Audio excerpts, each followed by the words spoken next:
La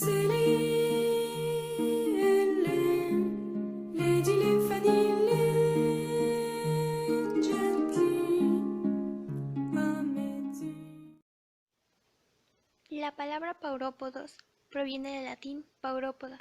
La palabra significa pobre en pies, por lo que esto alude a que se trata de un animal que no tiene muchos pies. Morfología. El cuerpo consta de una cabeza, un tronco segmentado y un picidio con una placa anal. Su longitud oscila entre 0.4 milímetros y 2 milímetros.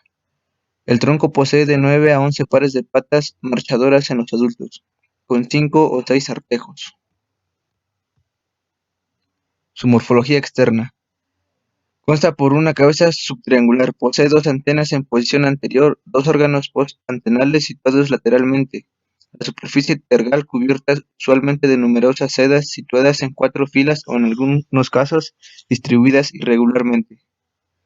Su boca presenta un par de mandíbulas endognotadas formando una sólida unidad no segmentada y un par de maxilas. Por lo general, las maxilas y las mandíbulas de los paulópodos no son muy fuertes.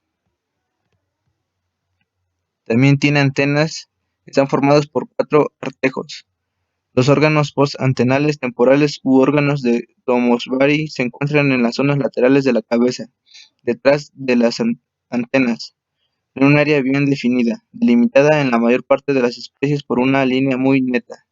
Su tronco se presenta después de la cabeza, dorsalmente no diferenciada del resto del tronco. El Colyumse discute si este es el último segmento del nacefalón o el primero del tronco.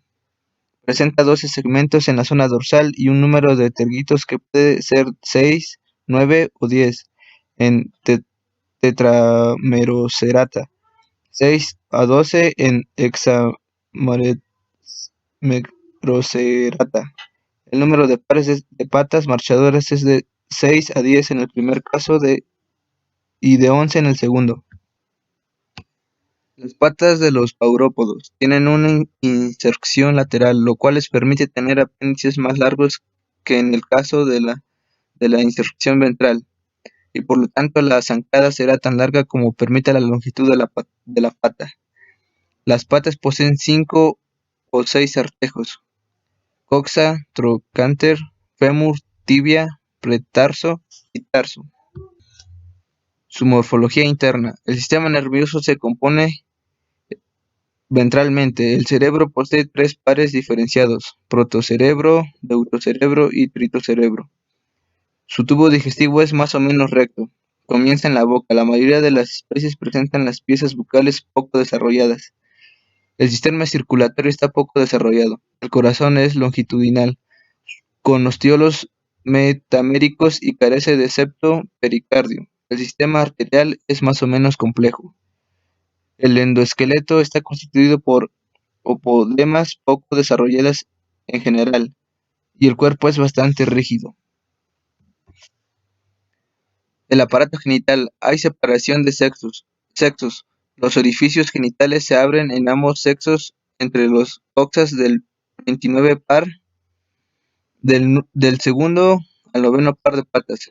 Los testículos, 4 y consecutivos, son dorsales respecto al intestino. El ovario único es ventral respecto al intestino, como el resto de los progoneados. La abertura genital de la hembra, la vulva, es un poco aparente, mientras que el macho presenta un par de penes formados por una parte basal ancha y otra distal, más o menos subcónica, en cuyo extremo distal presenta una seda tiesa, larga y fuerte. La forma de los penes es específica. En importancia, el reducido tamaño de los organismos y su vida discreta han unido al caso número de especialistas en la materia han limitado la aportación de los últimos años. En general, el número de los trabajos publicados sobre esta clase y orden pueden considerarse de muy limitado. Órganos de los sentidos. Lateralmente se sitúan dos órganos postantenales, temporales redondeados u ovalados. Estos órganos solo tienen funciones sensoriales, pues los paurópodos son ciegos. En cuanto a los órganos sensoriales se refiere, se localizan principalmente en la cabeza, sobre las antenas y en el lado dorsal del tronco. En Hexamerocerata hay pequeños órganos en la base de las antenas, conteniendo un órgano de estructura similar a la de los glóbulos. En algunas especies hay un par de pequeños órganos fungiformes cerca de los órganos temporales. Los paurópodos poseen unos pelos sensoriales muy largos, tricobotrios, que se insertan lateralmente en los tergitos. Los tricobotrios son órganos mecanorreceptores de los paurópodos. Estos tienen una inervación múltiple que les permite tener una sensibilidad direccional y detectar suaves movimientos del aire en al menos 8 direcciones distintas. Taxonomía y clasificación. La taxonomía de Paurópoda o de los paurópodos comienza en el reino animal, seguida del filo de los artrópodos, dentro del subfilo de los miriápodos, y dentro de este subfilo se encuentra la clase Paurópoda. Dentro de esta clase se encuentran dos órdenes. Orden Hexamerocerata incluye especies que poseen 6 artejos en el pedicelo antenal. Son todos tropicales. Orden Tetramerocerata incluye especies que poseen 4 artejos en el pedicelo antenal. Viven también en regiones templadas. Los paurópodos buscan biotopos húmedos, viviendo así entre grietas del suelo y hojarasca. Además de que también viven en troncos caídos o bajo cortezas y tapetes de musgo, e incluso han sido encontrados en hábitats raros, como en rondas de lechos o viviendo en árboles y caminando por las paredes de sótanos.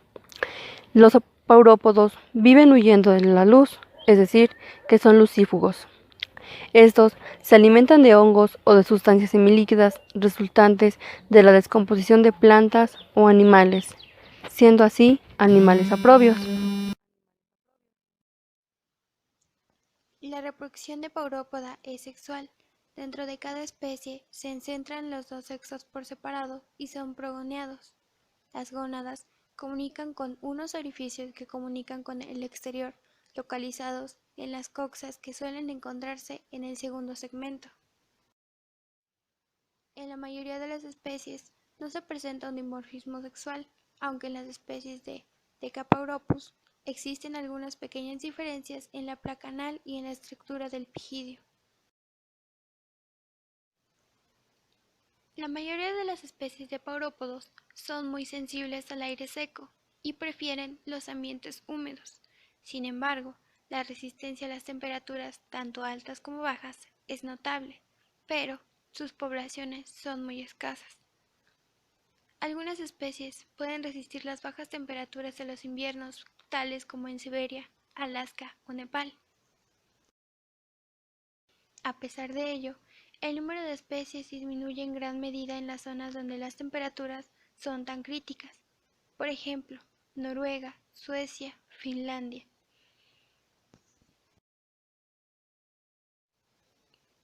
Aunque también se ha notado su presencia en zonas tan cálidas como el Sahara argentino.